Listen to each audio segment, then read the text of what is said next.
Të dashur qytetarë, me këtë sfidash është e natyrshme të ndjejmë pasiguri, por po aq e rëndësishme është të harrojmë qetësinë, besimin dhe përkushtimin ndaj shtetit tonë.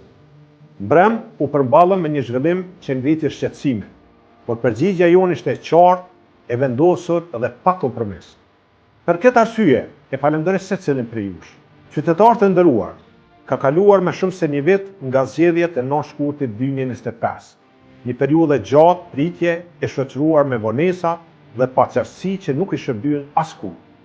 Gjatë kësaj kohe, ju keni votuar 2 herë dhe tash po ju kërkohet votoni për herën e tretë.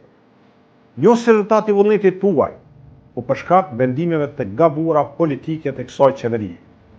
Populli thot, i pari ka për obligim me pri për së mbari. Ata që kishin mundësi dhe përgjegjësinë për të udhëhequr, zgjodhen të mos veprojnë. Në vend të qeverisjes, patëm stagnim. Në vend të permisimit me qenjes, patëm përkeqësim dhe rritje të kostos jetesës.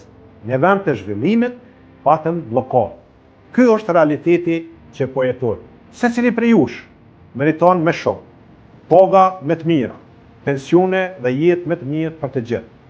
Për këto mandate qeverise, me shumicë të plotë, kanë treguar qartë mungesën e aftësisë për qeverisur me përgjegjësi.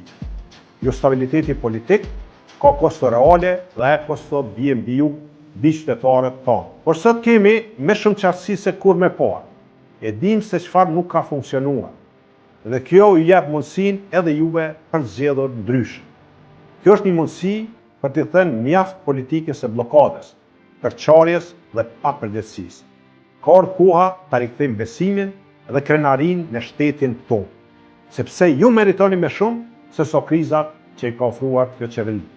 Dhe ndryshimi fillon me ne të gjithë. Unë besoj shumë se ardhmja është në dorë tonë. Prandaj ju kërkoj që të besoni në Kosovën tonë, sepse ditë më të mira janë para nesh. Faleminderit.